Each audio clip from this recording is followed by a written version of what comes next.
Om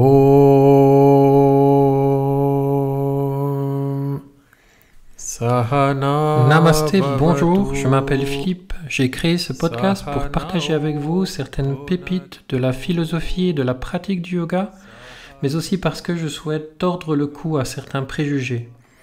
Alors si vous souhaitez en savoir plus, si vous souhaitez avoir une information plus traditionnelle, mais néanmoins parfois décalée, je vous invite à écouter ce podcast et à le partager. Sans transition, l'Ayurveda, la médecine traditionnelle ancestrale indienne. Mais tout d'abord, un peu de fun fact. Saviez-vous que la nourriture est le premier médicament dans l'Ayurveda? Saviez-vous que l'Ayurveda a inventé le stéthoscope avec du bois de bambou? Saviez-vous que l'Ayurveda pratiquait déjà des opérations chirurgicales?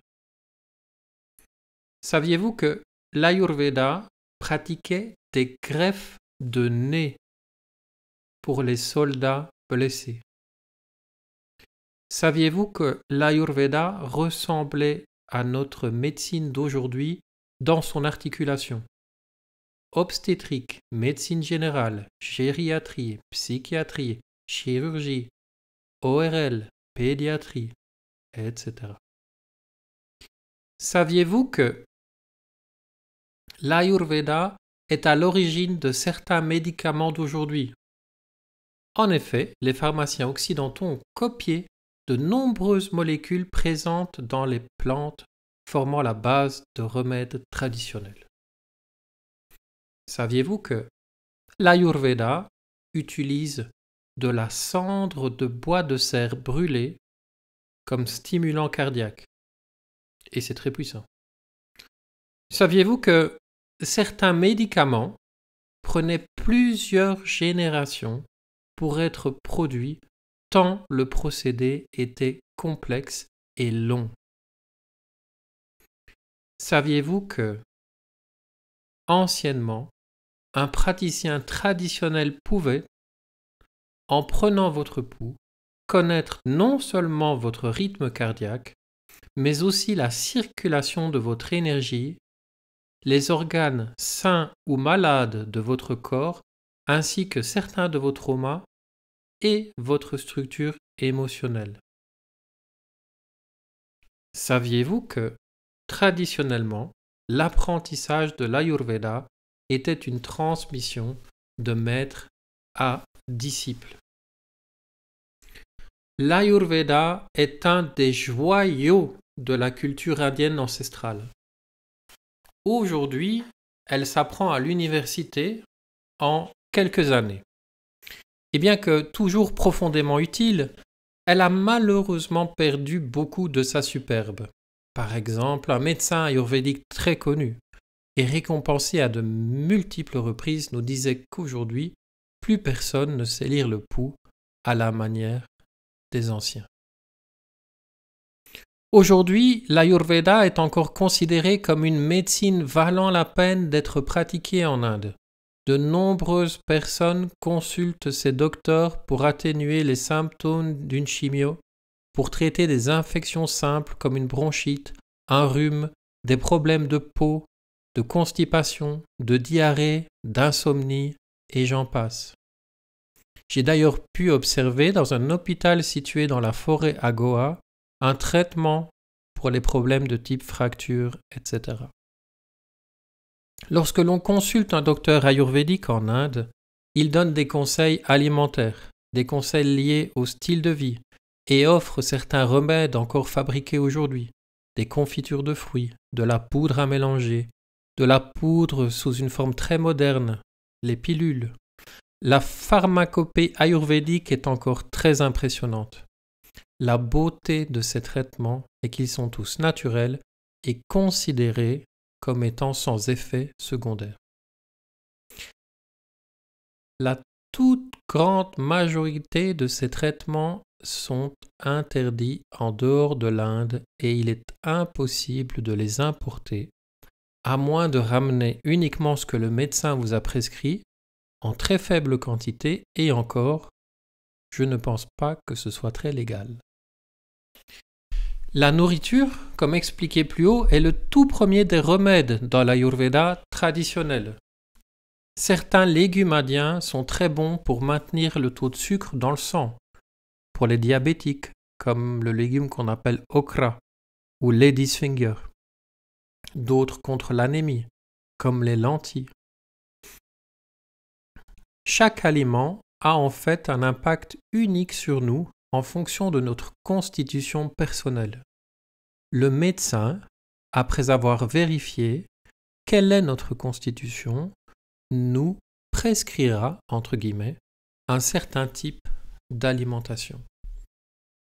L'alimentation était transmise de génération en génération dans les familles et pouvait soutenir la constitution de cette famille en particulier.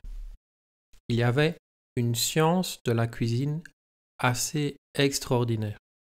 Un jour, j'ai eu l'occasion de goûter un yaourt dont la recette se passait depuis des centaines d'années dans une famille. Je peux vous assurer que cela n'a rien à voir avec un yaourt tel qu'on peut en consommer chez nous. Alors une fois que l'alimentation a été changée, si le problème persiste, le médecin donnera certains conseils en matière d'hygiène de vie et de style de vie. Marcher plus ou moins, dormir mieux, changer de travail, faire de l'exercice, se reposer plus. Nombre de nos problèmes aujourd'hui proviennent d'un style de vie inadapté à notre constitution personnelle. Nous ne sommes pas tous faits pour réaliser les mêmes choses et lorsque nous forçons, nous nous épuisons et faisons violence à la personne que nous sommes. En troisième lieu, dans la méthode des remèdes et seulement après les deux autres, le médecin prescrit des médicaments.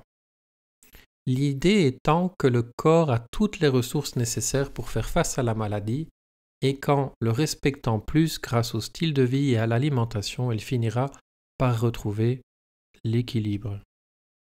Ces médicaments, je vous l'ai dit, sont tous d'origine naturelle. Ils ne sont pas chimiquement modifiés et ils respectent le corps. Enfin, en tout dernier lieu, des traitements plus invasifs trouvent leur place, comme l'opération, ou bien d'autres traitements comme Basti, qui est beaucoup plus connu chez nous. Il s'agit d'un lavement du gros intestin avec certaines huiles particulières choisies avec grand soin en fonction de la personne et de sa problématique. Ce genre de traitement demandait une grande préparation. Le patient était hospitalisé, entre guillemets, soumis à une grande diète, à du repos, et on préparait son corps et son système à ce type d'intervention plus invasive. Après cette préparation, la période de lavement, il pouvait y en avoir pendant plusieurs jours. Et enfin, une période de soins et de récupération pour la personne.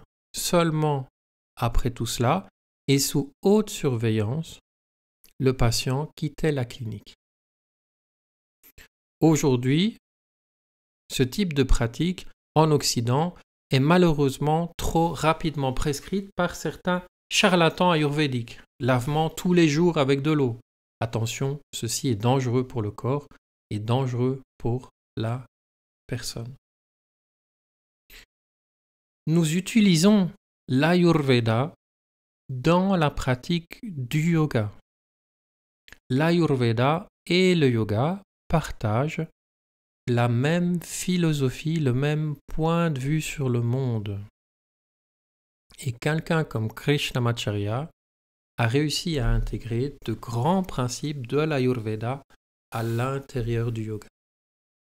Ceci nous permet de continuer à faire vivre les grands principes holistiques de l'Ayurveda à l'intérieur même du yoga, Mais ceci, nous en reparlerons dans un prochain épisode.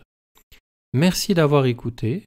Si vous voulez en savoir plus, n'hésitez pas à consulter mon site mitra-yoga.be.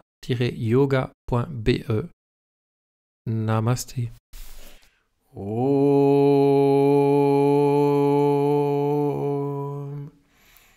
Shanti Shanti Shanti